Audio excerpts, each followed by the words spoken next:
Go inside your local gas station. You're almost guaranteed to find, sitting behind the counter, packs and packs of cigars and cigarettes.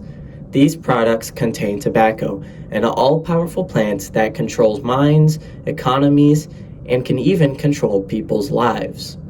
How did this all come to be, you may ask, and what the heck even is tobacco? Well, in order for me to answer those questions, we need to go back to the beginning. The Spanish, the colonists, the plantations, and the evils hidden within. Today, we're going to be taking a look at the history of tobacco in the early American colonies.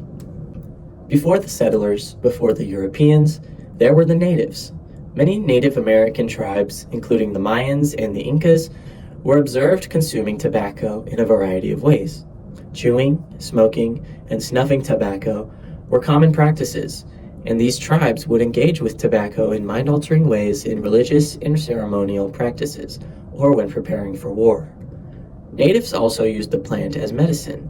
It was said that chewed tobacco could be applied to cuts or bound on rattlesnake bites after the poison had been sucked out. Crushed leaves of the plant could also be used and made into poultices and placed on eczema. Even smoking was said to have its own benefits, like fighting colds. Truly, it was their wonder drug, which is how the Europeans would come to describe it too. In the 15th century, Spanish explorers arrived, and they learned of the drug's many medicinal uses from the natives. They took this information and some tobacco back with them to Europe and shared what they had learned. They were intrigued by the narcotic and medicinal properties it had. In England, smoking tobacco quickly became a very popular activity. Clubs were filled with smoke clouds, and smoking was seen as a classy activity for the wealthy. Surprisingly, some believed the medicinal claims made by the natives, and Europeans wondered if it could be used to solve their problem of the rapidly spreading bubonic plague. Needless to say, they were hooked and wanted more. This is important to know, as the popularity of tobacco is what would lead to its status as the top crop of Americans' economy down the line. In the 17th century, both Spanish and English settlers began to travel from their homelands to the unnamed Americas. There were a wide variety of reasons to come here: profit, religious freedom, exploration. Whatever the reason, the journey across the Atlantic was a dangerous one, and those who would survive were going to make sure that they had left their mark. First, there was the Roanoke colony.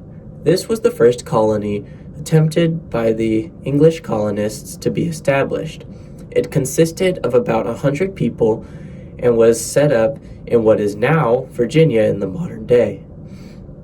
The colony was led by a man named John White, who stayed with the colony for about 3 years before departing to return to England and get more supplies. However, he didn't account for the new war between England and the Spanish Armada, which denied him access back to his suffering colony. When he finally did return many years later, the colony was found desolate, entirely abandoned. There was nothing left that showed that anyone was missing but a word carved into a tree, Croatoa. This eerie scene would probably have been prevented had White not left and the colonists had more supplies and money to get them. For years, English colonists continued trying and failing to establish colonies in the new land. In 1607, more English settlers arrived in America and made the new colony called Jamestown. The land was swampy, and many residents fell ill and died, especially with winter falling upon the land shortly after them arriving. Not looking to suffer the same fate as the failed Roanoke colony, they searched for a way to save themselves. They had very little, and the majority of colonists were gentlemen who had very little experience with excessive labor. John Smith, who led the colony, left for England in 1609. While away, Jamestown suffered, much like the Roanoke colony had before. Jamestown lost at least 80% of its population. It would not be until May of 1610 when one John Rolfe would arrive. He He carried with him none other than tobacco seeds, specially bred and cultivated by the Spanish. He had stolen them and was now planning to turn the dreadful fate of Jamestown around. They grew the plants, harvested them, and shipped them off to England to sell. This transatlantic trade provided the dwindling population of Jamestown some much-needed hope, and they quickly rebuilt, regrowing their colony to center around their agricultural savior. Of course, this now meant there was a demand for more. This demand would manifest itself in the form of plantations. For years, English colonists had continued trying and failing to establish colonies in the new land. In 1607, more English settlers arrived in America and made a new colony named Jamestown. The land there was swampy, and many residents fell ill and died, especially with winter falling upon the land shortly after their arrival. Not looking to suffer the same fate as the failed Roanoke colony, they searched for a way to save themselves. They had very little, and the majority of the colonists were gentlemen who had very little experience with excessive labor. John Smith, who led the colony, left for England in 1609. While away, Jamestown suffered, eerily similarly to the Roanoke colony. Jamestown lost at least 80% of this population. It would not be until May of 1610 when one John Rolfe would arrive. He carried with him none other than tobacco seeds, specially bred and cultivated by the Spanish. He had stolen them and was now planning to turn the dreadful fate of Jamestown around. They grew the plants, harvested them, and shipped them off to England to sell. This transatlantic trade provided the dwindling population of Jamestown some much-needed hope, and they quickly rebuilt, growing their colony to center around their agricultural savior. Of course, this now meant there was a demand for more. This demand would manifest itself in the form of plantations. Colonial America's economy now revolved around tobacco. As the country began to grow, so too did the plantations. In Virginia, farmers and settlers based where they would live around the plant's needs. It required a water source, so people would settle down by rivers. Tobacco also ate up a lot of nutrients from the soil, so farmers would also have to move to find new soil. This move would fuel the already rapid expansion across the land. Tobacco is not only the cash crop, it was the cash crop. It is well documented that residents of Maryland and Virginia used leaves of tobacco as currency. This extended into taxes, too. When the tax collector came to your house, you would hand him a bundle of tobacco leaves. In fact, tobacco was so important to the colonists that it became the legal currency in Maryland and Virginia. Local men could use tobacco to buy their groceries and, for a period of time, purchase rights to the English women who were imported by the colony, looking for husbands in the colonies. Isn't that strange to think about? Imagine you're that woman, and you see your future husband, and he's talking to some guy like, "Hey, thanks for the human woman, here's some leaves." I find that kind of crazy, personally. So, tobacco plantations were very popular. Owning one at this time was bound to make you wealthy. It also meant you would have a great relationship with the merchants in London, which was desirable to have at the time, yet not very common because of the whole, rebelling and leaving the country thing that had just happened. This line of thinking led none other than George Washington to establish his own plantation in Virginia. He believed, like many others at the time, that relying on a cash crop would increase the profitability of his property. He took no funny business from the British merchants he worked with, getting frustrated with poor returns. There is a well-documented interaction he had with a British merchant. In 1765, he wrote to his representative, Robert Carey, in London on getting a poor return for his Orinoco tobo crop. He said, quote, "Can it be otherwise than a little mortifying than to find that we, who raise none but sweet-scented tobacco, and endeavor, I may add, to be careful in the management of it, however we fail in the execution, and who by A close and fixed correspondence with you contributes so largely to the dispatch of your ships in this county should meet with such unprofitable returns? Surely I may answer no. Plantations also had to be careful with the British and had to be wary of shady business practices. Speaking of shady practices, let's talk about what actually happened on these plantations. Plantations were large and required a lot of work. The process for planting the crop is nothing too out of the ordinary. It's said, quote, pebble-sized tobacco seeds were placed in the ground and branches were placed over the seeds to protect them during the winter months. Come springtime, the plants would need to be transplanted into larger fields to continue their growth. To my surprise, the most difficult time of a tobacco life cycle is the summertime. The National Park Service describes the time of this plant's life as, quote, a summer-long battle against the heat, weeds, and tobacco hornworms. The latter is a large green caterpillar which feasts upon the tobacco leaves. If ignored, tobacco hornworms could devastate the cash crop, leaving the planter in debt and placing more emphasis on the following year's tobacco crop. With 2 or 3 poor growing seasons in a row, tobacco planters could find themselves so far in debt that they would have to sell their land. Towards the end of the tobacco's plant's run, it'd be topped off, which is essentially just clipping the flower off before it can bud. This allocates energy that would have been towards the flower back towards the leaves, giving them more nutrients and thus more quality.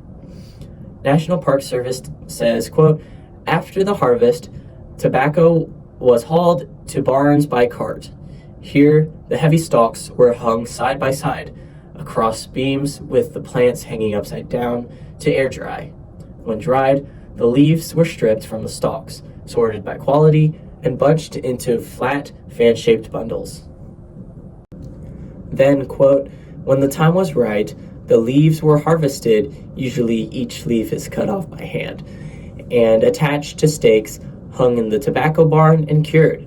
Finally, the planter and his workers prized the cured tobacco, sorting it by hand, pressing it into bundles, and packing it into barrels and shipping crates to be exported to England. That's taken straight from Encyclopedia Virginia, but they neglected to leave out the method they used to get the tobacco to the ports. That was to float them down streams. Yeah, small farmers would bundle the dried leaves, making them into a package called a bateau. Yes, it's spelled like that. It's French. Larger farms would just put their products on boats.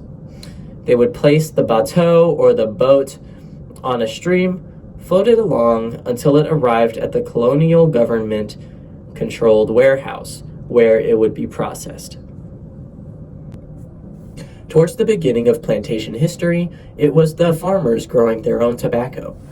Small farmers would toil away in their own fields, usually with their family, or just on their own. But as the industry grew, so did the plantations, and owners would look to increase their workforce. Indentured servitude was one of the many ways this demand for labor was met. If you don't know, indentured servitude was when someone signed a contract to work for about 7 or so years. At the end of their contracted work time, would be allowed to leave. But oftentimes, the labor was so intense that the servant was commonly at risk of dying before they reached that time. Their living conditions were also not that great, and their workload was an absolute overload. And I know what you're gonna say. Gee, that sounds like slavery. Yeah, it kind of does. And that's because indentured servitude was essentially an advanced, contracted form of slavery, and in a way, sort of a precursor to slavery, which, for America, was just around the bend. So it should be no secret at all that early America's workforce was prominently slaves. So let's talk about it. The demand for tobacco, combined with the capitalist staple of cutting costs, meant slavery was more prominent in the plantations than any other part of the country at the time. An article by Encyclopedia Virginia states that, quote, by 1700, enslaved Africans, bound for life, outnumbered white indentured servants. The same year, the amount of tobacco being shipped from Virginia to England reached 22 million pounds. Although the market price of tobacco fluctuated, it remained sufficiently high relative to cost of the labor required for cultivation to justify the acquisition of indentured servants or the purchase of enslaved labor. It also has been estimated, based on incomplete records, that between 80,000 and 100,000 Africans arrived in Virginia between 1698 and 1774, with the greatest numbers arriving in the 1730s and 1740s. That's a lot of people, and they are being kidnapped, sold, and forced to endure the harsh process of tobacco farming we discussed earlier for the rest of their foreseeable lives. Africans weren't the only people getting a bad deal here. Like I mentioned earlier, the colonists expanded their reach as they searched for rich soil to plant tobacco. Natives in the area would see their land get taken constantly. They would also see themselves subjected to slavery. Constant wars between other tribes and Englishmen meant Indians were constantly being taken and forced into servitude. In an article written about Indian slavery in Virginia, Dr. Crystalline Chevelin adds that, quote, in addition to mostly white indentured servants and enslaved Africans, English colonists also relied on enslaved Indians. They often were purchased from other Indians, who captured their enemies and traded them to English dealers for English guns. Remember Jamestown? They had constant Anglo-Powhatan wars. From the Second War to long after the Third War, which ended in a treaty, Indian children and hostages were to be slaves to the Englishmen, indefinitely. All those natives who were the ones to show the Europeans their wonder drug, kicking this whole thing off in the first place, were left for dead, wandering without a home, while the drug that took their place as masters of the land. Another damning thing about tobacco plantations was their notorious unsustainability. Tobacco plants require a lot of nutrients. It's all well and good if you have lots of land, but once you run out of land, there's only so much money and land you can extend into. Ultimately, tobacco's reign over the American economy would come to an end. There are a number of reasons for this. For one, tobacco was so reliant on foreign markets as its primary customer. With all the wars and tensions between the colonies and Britain, they could no longer rely on them as consistent customers. And obviously, if every farm in your neighborhood has an abundance of tobacco, it's not going to be worth very much in America, so the local market couldn't foot the bill. And apparently, more and more farmers began to realize that constantly moving to sustain a crop that is not soil friendly was way too expensive and way too much work. Many farmers ended up in debt over tobacco and selling their land. Others simply switched over to other food crops, like corn or wheat, and used their nutrient-barren lands for cattle grazing. George Washington was one of these people. Around 1760, Washington began to seek alternatives to primarily growing tobacco, as he embraced practices in new husbandry.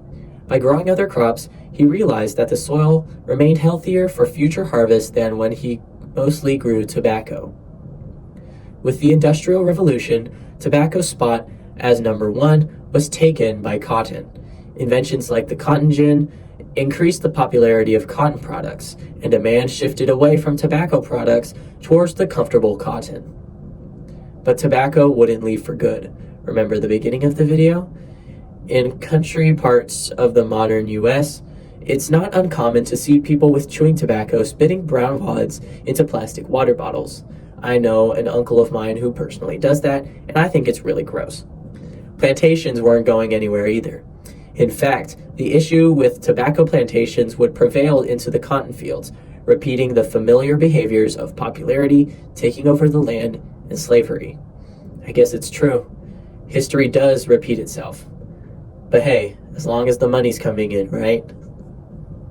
While tobacco plantations may not be as prevalent as they once were, tobacco and plantations still survive to this day. Tobacco has apprenticed other crops into stealing the nutrients from the soil until there is nothing left. As of today, in the U.S., about 1/3 of our farm soil has been drained of its fertility and has gone from soil to dirt. Plantations also continue on in America. In 1893, American colonists conquered the Hawaiian territories, using the land occupied by native Hawaiians to grow sugarcane. These soon grew into sugar plantations, which introduced cane toads and rats. To combat them, colonists introduced cats and mongooses. All these new species were damning to the local wildlife. Many native birds have now become endangered or extinct due to these pests. Disease brought from the mainland also killed many native people. According to a page from the Smithsonian's magazine, Hawaiians had numbered about 300,000 when the colonists arrived. By 1853, the native population was down to 70,000. The sugar plantations would be followed by the pineapple plantations. The plantation, seen today, covers about 60 acres of Oahu's North Shore. I also want to add that Filipino and other Asian peoples traveled from their country to Hawaii to work on these plantations. My grandfather on my dad's side was one of the sugar plantation workers, and that was his career. He was very old. He would have been 114 today. But it's not just the plantations themselves that have stuck around. It's the business practices. The practices of plantations existed long before tobacco plantations and exist long past them. Into the future, plantations transformed into factories, and factories transformed into warehouses. Amazon workers in modern day, while being called employees, are treated with all the love and respect of indentured servants. Heavily monitored, denied the decency of using a human bathroom, and worked to the bone. That all sounds like slavery to me. During the storms earlier this year in 2026, there was also a tornado warning in Oklahoma City. Amazon drivers gathered at the warehouse there to take shelter inside, but were denied entry, being locked outside by security, while there was an active tornado quickly approaching. That's no way to treat a human, treating them as an expendable asset, which sounds very familiar by now. So, as long as America has existed, plantations have been there. I feel plantations are the perfect representation of American business. Honest little guys, shady big companies, and cheap where it can be helped. While I wish it wasn't this way, I can't say I honestly think it'll ever change. For such an outcome, it would take a miracle. And unfortunately, no amount of tobacco will bring that around. And with that, thank you for watching, thank you for listening, and I hope you learned some more about tobacco plantations and the history behind it.